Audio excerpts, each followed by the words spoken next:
AI வந்ததுக்கப்புறம் எல்லாருமே first பண்ணுற விஷயம் என்னென்னா வெப்சைட் பில்ட் பண்ணுறது. பட் அது கம்ப்ளீட்லி ராங்கான விஷயம். தயவு செஞ்சு அதை பண்ணாதீங்க. ஸோ ஏன் ஒருத்தவங்க வந்து வெப்சைட் பில்ட் பண்ணுறாங்கன்னு பார்த்தீங்கன்னா, அவங்களோட பிஸ்னஸ் கூகுளில் சர்ச் பண்ணுறப்போ ஃபர்ஸ்ட்டாக ரேங்க் ஆகிறது தான் ஒருத்தவங்க வெப்சைட்டே பில்ட் பண்ணுறாங்க. ஸோ அது வந்து எடுத்தோடனே நம்ம ஒரு பேஜ் பில்ட் பண்ணோடனே வந்து ஃபஸ்ட்டில் ரேங்க் ஆயிருமா அப்படின்னு பார்த்தீங்கன்னா, கண்டிப்பாக கிடையாது. அந்த பேஜஸை ஃபஸ்ட்டு பில்ட் பண்ணுவாங்க, கான்டென்ட் ஆட் பண்ணுவாங்க, கீவேர்ட்ஸ் ஆட் பண்ணுவாங்க. அது வந்து ரேங்க் ஆகும். அதுக்கப்புறம் வந்து ஒரு கொஞ்சம் கொஞ்சம் சேஞ்சஸ் பண்ணுவாங்க. சர்ச் கன்சோலில் போய்ட்டு எதுக்கு ரேங்க் ஆகுது, இந்த விஷயங்கள் எல்லாத்தையும் பார்த்ததுக்கப்புறம் அந்த பேஜஸில் நிறைய சேஞ்சஸ் பண்ணணும். ஆனால் இப்போ நீங்கள் ஏஐயில் பில்ட் பண்ணுற பேஜஸை வந்து எவ்வளோ ஃபாஸ்ட்டாக உங்களால் சேஞ்சஸ் பண்ண முடியும்? சொல்லப்போனால் பாதி பேருக்கு எப்படி சேஞ்ச் பண்ணணுன்னே தெரியாது. வெப்சைட்டை பில்ட் பண்ணுவீங்க. அதை வந்து அந்த வேர்சலோ இல்லை போல்ட்லேயோ அப்படியே வந்து ஹோஸ்ட் பண்ணிடுவீங்க. அதில் போய் சேஞ்சஸ் எல்லாம் பண்ண மாட்டீங்க.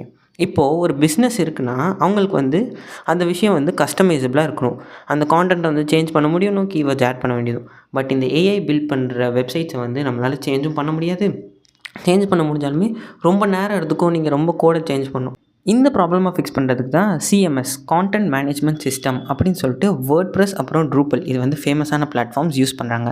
ஸோ பேசிக்காக என்னென்னா, நீங்கள் வந்து ஒரு புது பேஜஸ் ஆட் பண்ணணும். இப்போ ஒரு புதுசாக ஃபீச்சர் வருது, இல்லை புதுசாக ஒரு ப்ராடக்ட் லான்ச் ஆகுதுன்னா, அந்த வெப்சைட்டில் வந்து நீங்கள் புதுசாக ஆட் பண்ணுறப்போ நீங்கள் ஒரு வாட்டியும் போயிட்டு கோடை சேஞ்ச் பண்ண தேவையில்ல. ஜஸ்ட் கான்டென்ட் ஆட் பண்ணிட்டு போஸ்ட் கொடுத்துட்டிங்கன்னா அது தானாகவே ஒரு சப் ஃபோல்டர் க்ரியேட் ஆகி ஆட் ஆகிட்டு இருக்கும்.